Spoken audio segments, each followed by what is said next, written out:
posting it right now.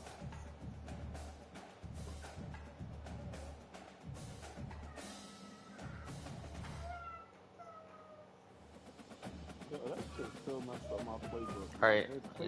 Hey. Alright, 1 second. Alright, here we are back for a Week 14 Rivalry Week predictions video. Alicia, shh. We have a bunch of games to go over. We're going to be doing the video with G's. He's Temple. G, say something. And Twan, he is Alabama. Twan, say something. Fuck y'all. So we're going to go over the Heisman race as well as the Players of the Week nationally and for each conference. And then we will do our predictions. Alicia, shh. Okay. So let's go ahead and start with the Heisman watch. So Perkins has led most of the year. Pass rusher for LSU. I know he had 20 sacks last time I checked, so it's probably about that number. Jack Sawyer, the redshirt senior defensive end out of Ohio State, has been trailing him in second. Barryon has been climbing the rankings the last couple weeks. The leading wide receiver for the #1 ranked Kentucky Wildcats. James Pierce, defensive end for Drops Tennessee Volunteers, in fourth. And then Nick Harbor shows up on the Heisman watch in fifth for Savon and his South Carolina Gamecocks. Let's go on to the Players of the Week.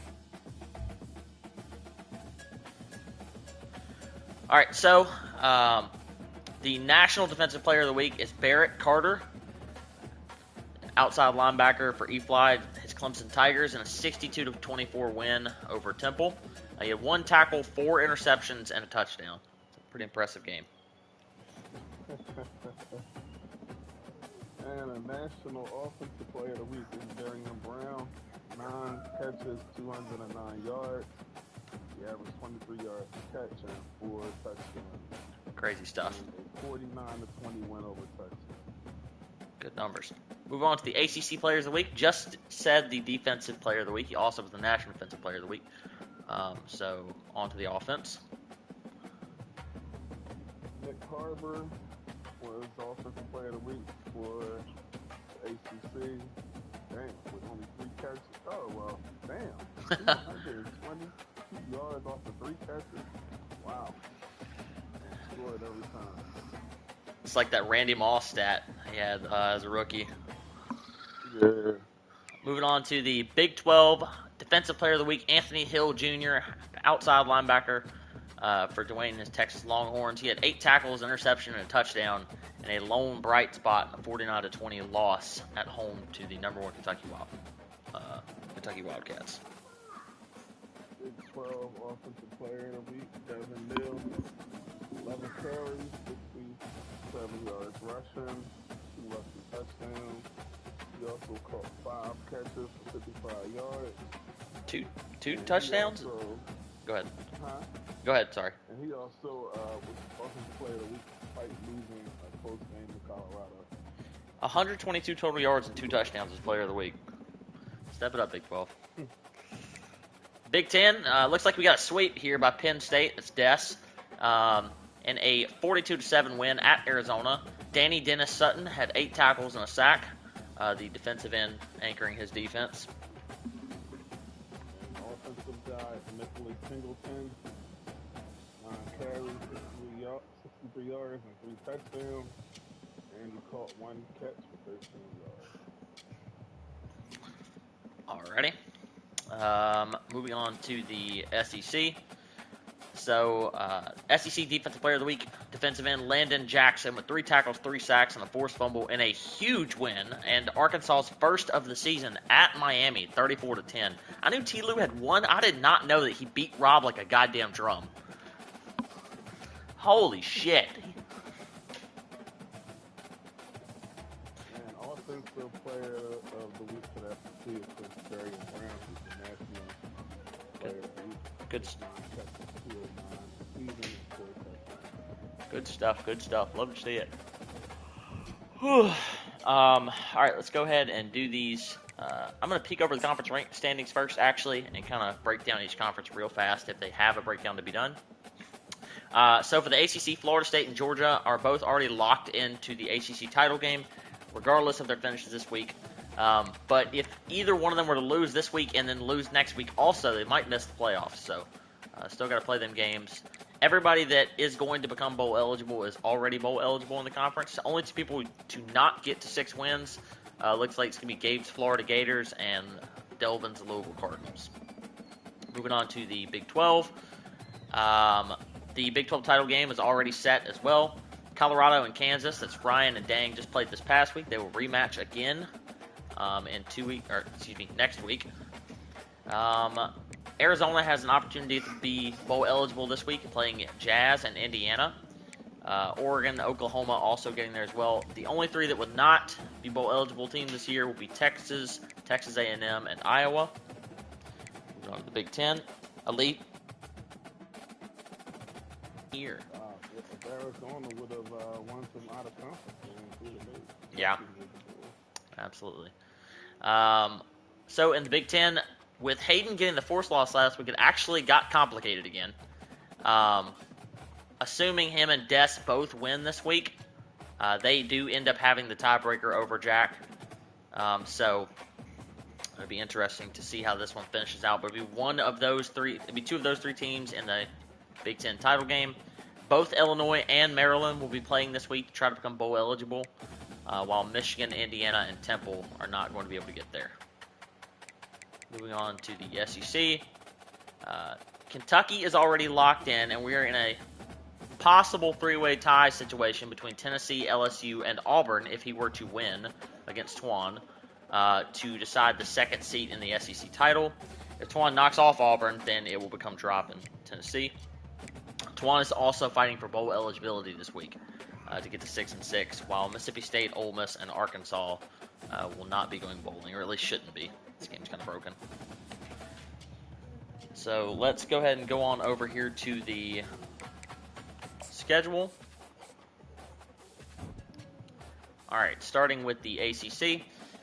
First, we have the Clemson-South Carolina rivalry. That is the Palmetto rivalry. Saban and his Gamecocks are 6-5. They travel on the road into Clemson to play E-Fly and his Tigers. They are 13th ranked, right outside the playoffs. So this is a big-time game for E-Fly, and he really needs to win. If he does win, he'll probably guaranteed to be in, but a loss probably going to doom him. So for each of these predictions, we'll start with Twan, then we'll go to G's, and then we'll go Jason. Twan? Yeah, who playing first? Good Lord, Twan. Just said 6-5 South Carolina is at 7-4 Clemson. Give me South Carolina, man. Give me South Carolina. Close. Nope, you know what? Give me South Carolina. It ain't close. Yeah, give me South Carolina close. Jeez. I just played Clemson. Tough, but I'm gonna pick against Twan, man. I was at home, and that team is tough, man. Like, a lot of speed, a lot of size, man. I think E-Fly will find a way to pull it out. 27-24. I don't think E-Fly has a snowball chance in hell to win this game. I think that he turns the ball over way too much. Saban has speed. Nick Harvey's figured out finally how to use him. And Saban always plays E-Fly extremely well. So I'm going to say Saban wins comfortably. I'll go 10 points, 31-21. Next, we have Rob and his Miami Hurricanes, who are 6-5. Travel on the road into Lawrence to play the 9th-ranked Kansas Jayhawks, who are 8-3. That's Rob at Dang. Twan, what you got? Give me the Jayhawks. Jayhawks by 10. 24-14. So T-Lou beats Rob by less than Dang does? And by more than Dang does? Yep. Alrighty. By matchups, man. Yep. I'll take Kansas at home, 34-20. Yeah, I've got Dang winning, and it won't be close. You can't lose 34-10 to a winless team and then inspire any kind of motivation. So I'm going to say that Dang wins 35-14. Next, we have the number 1 ranked Kentucky Wildcats at 10-1 travel into Louisville to play their in-state rival, who is 2-9. This is JJ at Delvin.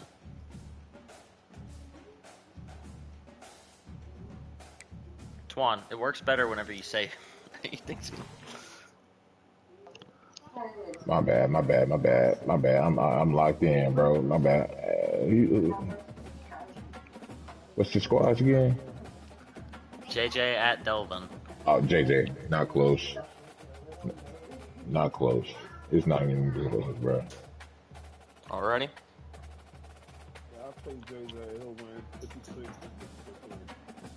Yeah, I think it'd be a blowout as well. Delvin may not score, to be honest with you. It may be 70. Yeah, I'll go 56-7. Next, we have the 11th ranked Georgia Tech Yellow Jackets at 7-4. Travel into Athens to play their in-state rival, the 8th ranked Georgia Bulldogs, who is coached by Tim, and Georgia Tech is coached by Peso. These two, of course, friends in real life, big time rivalry game. Hey, I'm gonna take Peso, bro. I'm gonna take Peso. Close. That offense of his, cause he run a lot of motion shit. So give me Peso.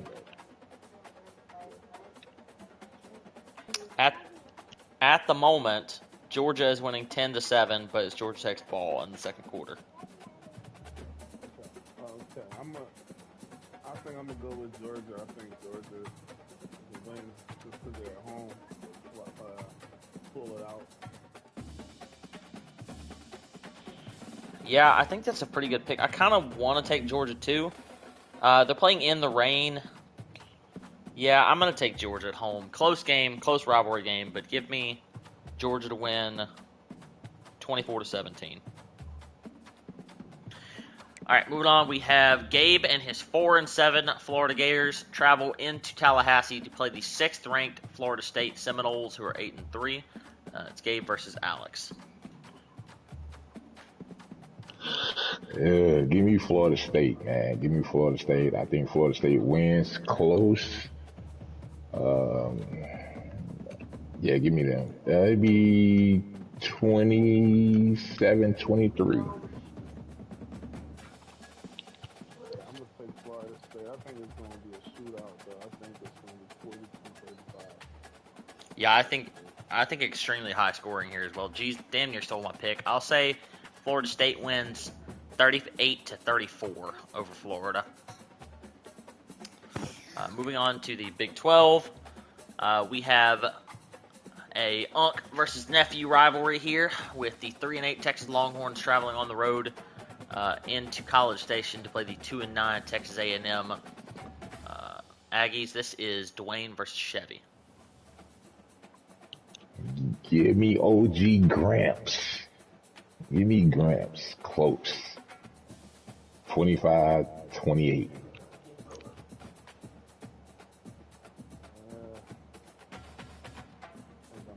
Chevy at home, man. I think they win 20-13. Yeah, I see this. Lots of running, low scoring. Whoever turns the ball over less will win. I like the pick as well. Geez, I want to pick Dwayne because he's got the better team, but home field advantage will make a difference. Dwayne's played really bad on the road this year. He's been better at home, but I'll take Texas A&M to win 20-17. He'll hit a field goal in the last play for the win. Next, we have Chris and his 5-6 Arizona Wildcats playing on the road at Jazz and her 3-8 Indiana Hoosiers. Chris needs this one to become bowl eligible.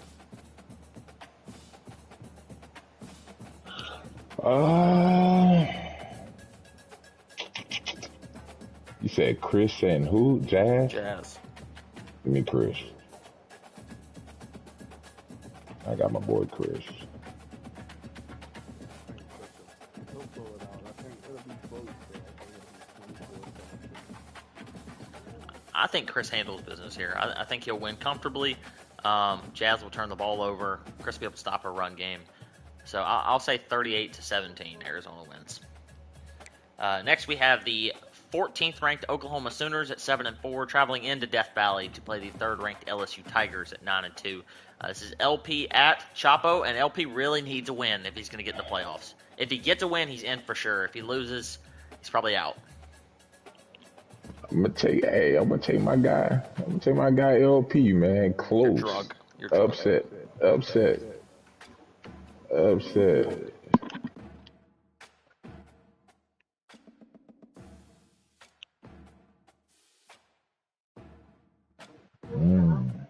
He's good enough to make it a game early, but Chapo is just so, not just good, he's so efficient with how he plays. I mean, he's only got like fucking 5 turnovers in the whole season. So I'll take LSU to win comfortably. Nussmeier will have a good game. He'll win 42-21. Next, we have the 2nd-ranked Colorado Buffs on the road in Fayetteville, playing the Arkansas Razorbacks, who are 1-10. Ryan comes in at 9-2. T-Lou, big win last week. Does he mount on that or not? I don't think so. And this one will probably be about 70 to 0. Jesus. Twan. All right, yeah. In the future, Twan, you can't do this while you play your game at the same time. Oh, my bad. No, I had it on mute. My bad. You said T. Lou and Ryan. Colorado, right? Ryan. Yes. Yeah, give me Ryan. Yeah, I think that Ryan 70 to 13. Yeah, I like the pick. Ryan will score at ease. T. Lou will throw a lot of picks. Probably 63-7. No, I mean T. Lou will probably score. I'll go 59-14 and be a little generous. All right, moving on. Big Ten. So we have Chap and his 5-6 Maryland Terrapins on the road at Des and his 9-2 4th-ranked Penn State Nittany Lions. Des has to have a win here to get into the Big Ten title, and then Chap needs a win here to become bowl eligible. So very high stakes game here by 2 people that are going to run the rock. Give me Dash. Too many trick plays up his sleeve. Give me him.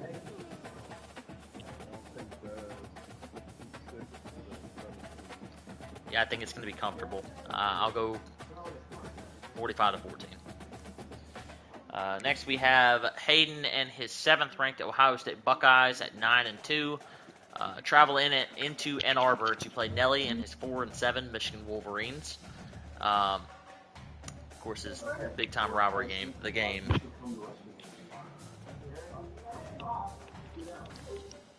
Give me. You said Ohio State. Yeah, Ohio State. Hayden and Michigan. Big. Hayden versus Nelly. Ohio State big. I like Ohio State. I don't think it's going to be as big as you think. I think it'll be 38-17. Yeah, I think Nelly runs the ball and milks the clock, and that frustrates Hayden like a lot, more than about anybody in the league. Being he's home too, I don't think this has some horrible blowout written all over it. Hayden will win, and he'll win comfortable. But I'll say 34-17 feels right. Next, we have Lenny and his 5-6 Illinois Fighting Illini travel on the road into Knoxville to play Rocky Top. The 5th-ranked Volunteers, led by Coach Drop, are 8-3. Lenny needs this one to become bowl eligible. Drop cannot lose, or he's probably going to be out of the playoff discussion. That's gonna be a good game.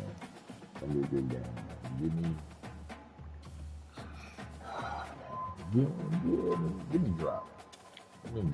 me drop. Close. 31-28. 31-28. I like Hawks, right? I think it's going to be close, but that home field advantage. It's in Knoxville too. Ranked number 5 too. I think he'll win 35-24. I think he's going to frustrate Lenny. Lenny is best whenever he can get out of the pocket with his quarterback and really roll him around, things like that.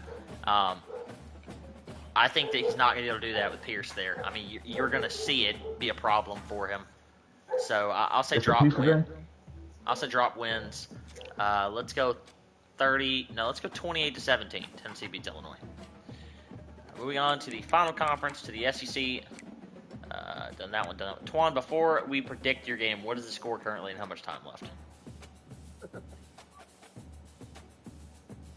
Twan. Alrighty. Well, we will move on to the egg. You there, Twan? Jesus. Okay, we're gonna move on to the Egg Bowl. Leslie and his 3-8 Ole Miss Rebels travel into Stark Vegas to play Jason, me, and my 2-9 Mississippi State Bulldogs. This is, of course, the battle for the golden egg. My bad, man. I had to get some damn pizza, man. My dog damn bark. Right. We have got Leslie with Ole Miss at Jason with Mississippi State. Give me Leslie. You're a fucking crack addict. Give me that. No. I got Jason. I got I've Jason. never been so big, disrespected man. before. Yeah, I think I'm gonna pick the home team on this one. Yeah. I think 34 to 17. Leslie's never been just the bottom of the barrel. This isn't going to be some fucking... I don't even have the team for a 40-point blowout. So it'll be comfortable enough, but it'll be close in the first half. I'll say I win 31 to 17. And finally, we have the Iron Bowl. The 5-6 Alabama Crimson Tide, needing the win to become bowl eligible, travel into Auburn to play the 17th ranked Auburn Tigers, who are 7-4. CJ needs to win to get into the playoffs. He cannot lose if he's going to have a chance. So this is a massive game for both. Before we give our predictions, Twan, what is the score and how much time is left? 7-0 the second quarter with 1:07 left. I got the ball 3rd-3. I am winning. Okay. Oof. Yeah. All right, so Twan, give me your prediction. You know, shit. CJ, I think CJ will win, man. 'Cause I can't close out games. Oh my God. I can't close out games, dog. CJ will win, man. 21-24. I give games away, bro. I don't believe CJ will score 24 points on you in one half. Yeah. Jeez. I'm gonna go against David, man. Anytime you say you're gonna lose, I gotta go. Against Twan, you mean? I mean, come on, my bad, come on, I did. But yeah, man, look, I'm gonna take the home team there, 28-24. God, I really want to take the home team, but I feel like that CJ has massive problems offensively, and one thing that Twan does do well is defense. If Twan doesn't give the goddamn game away with picks, he's gonna win. That's the way I feel. Milrose had a bad season. Twan, just run the ball, man. Like, that's all you gotta do. Touchdown, Bama. Yeah, that solidifies my pick. I was about to pick Bama anyway, but I'll definitely pick them now. Give me the Tide. I was gonna say 21-17. Shit, me. I'm gonna take 20. Half. I'm gonna take 24. No, there's no way you hit a field goal. 11 let's go. 11 play 99-yard drive. I'll go 21-18. You win. I think that CJ will be down 21-10, score, go for 2, and be down by 3, but won't win. 24-18. Give me the Tide. Big game there. You know, if you do take down CJ, Chapo and CJ, any chance they have an SEC title berth is gone. All right, that's gonna do it for our picks. Do the players of the year, the awards? I do sometimes, but I just feel like there's a lot of them. We can run through them real fast. So the players of the year, we got Harold Perkins leading the way for LSU. Head coach of the year, head coach LeBron James for the Kentucky Wildcats. God, JJ, zip it up, man. Like, good Lord. It's all over your face. All right, best quarterback. KJ Jefferson's leading for a CPU team, but Lenore Sellis is right there for Savant, so maybe he'll take that award. Best defensive player, Harold Perkins leading the way. Best defensive back, Gentry Williams, has been leading all year for LP. Best running back, Gavin Sawchuk, also for LP. Best receiver, wide receiver, Barryon Brown. Nobody's going to pass him. Lombardi Award, Jack Sawyer for Best Defensive Lineman of the Year. Yeah, Johnny Unitas Golden Arm Award. Best Senior QB to Shadur